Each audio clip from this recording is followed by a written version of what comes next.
Добрый день! Сегодня мы продолжим изучение индуктивности и рассмотрим высокочастотные катушки. В зависимости от требуемой индуктивности и частоты, на которой катушка будет работать, она может иметь самые различные исполнения.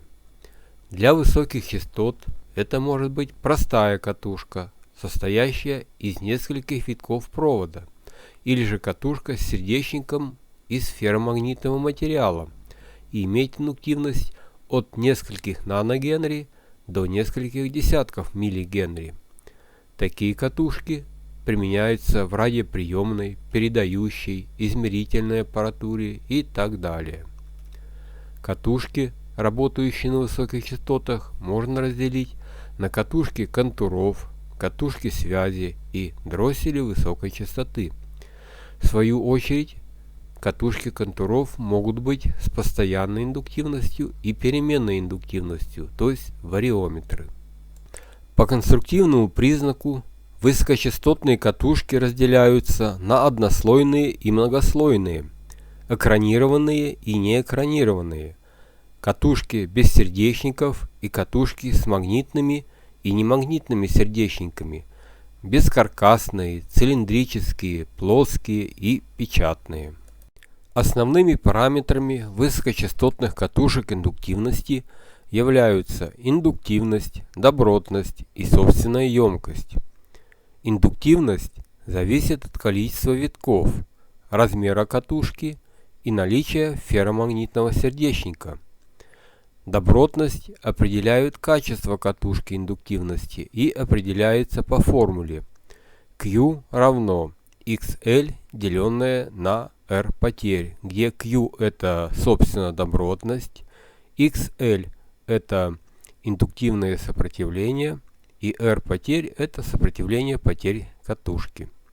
Третий параметр это собственная емкость катушки индуктивности.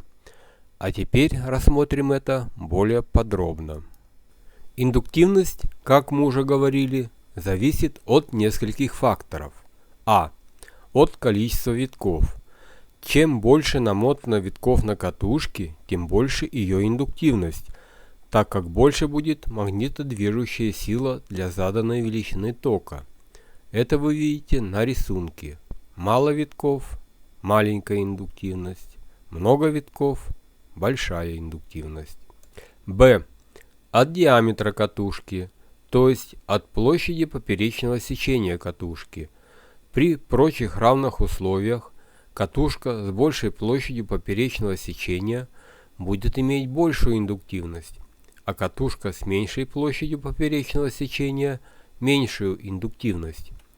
Это объясняется тем, что катушка с большей площадью поперечного сечения оказывает меньшее сопротивление формированию магнитного потока для заданной величины магнитодвижущей силы. Это показано на рисунке. Меньший диаметр катушки – маленькая индуктивность. Больший диаметр катушки – большая индуктивность. От длины катушки. При прочих равных условиях, чем больше длина катушки, тем меньше ее индуктивность. Чем меньше длина катушки, тем больше ее индуктивность. Это объясняется тем, что чем больше длина катушки, тем большее сопротивление она оказывает формированию магнитного потока для заданной величины магнитодвижущей силы. Это показано на рисунке. Больше длина катушки – маленькая индуктивность. Меньше длина катушки – большая индуктивность. От наличия сердечника и материала сердечника. При прочих равных условиях, чем больше магнитная проницаемость сердечника, вокруг которого намотана катушка, тем больше индуктивность. Чем меньше магнитная проницаемость сердечника, тем меньше индуктивность. Это объясняется тем, что материал сердечника с большей магнитной проницаемостью способствует формированию большего магнитного потока для заданной величины магнитодвижущей силы. Это показано на рисунке.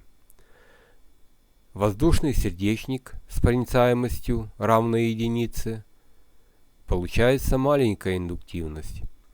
А если взять сердечник из мягкого железа с проницаемостью 600, то получается большая индуктивность. Добротность определяет качество катушки индуктивности и равна отношению индуктивного сопротивления к сопротивлению потерь. То есть Q равно XL деленное на R потерь. Чем больше добротность, тем качественнее катушка. Катушкой хорошего качества считается катушка с добротностью от 50 до 200. Чтобы достигнуть такого качества, используют следующие средства. Применяют сердечники, при которых увеличивается индуктивность при меньшем числе витков катушки, то есть уменьшается сопротивление провода. Увеличивают толщину провода, что правда увеличивает габариты катушки. В диапазоне длинных и средних волн применяют провод Литцендрат, который состоит из определенного количества проволочек, изолированных друг от друга для снижения потерь, вызванных скин-эффектом. Скин-эффект или поверхностный эффект – это эффект уменьшения амплитуды электромагнитных волн по мере их проникновения вглубь проводящей среды. В результате этого эффекта, например, переменный ток высокой частоты при протекании по проводнику распределяется неравномерно по сечению, а преимущественно в поверхностном слое. Поэтому иногда применяют посеребряный провод.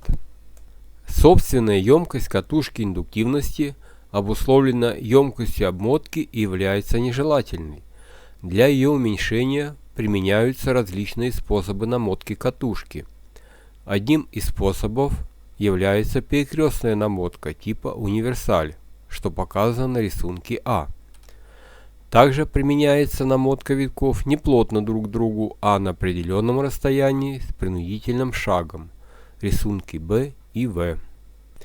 А сейчас рассмотрим условное обозначение катушек индуктивности на схемах. Рассмотрим данный рисунок. На рисунке у нас показана катушка L1, обычная катушка индуктивности. Катушка L2, катушка индуктивности с отводами.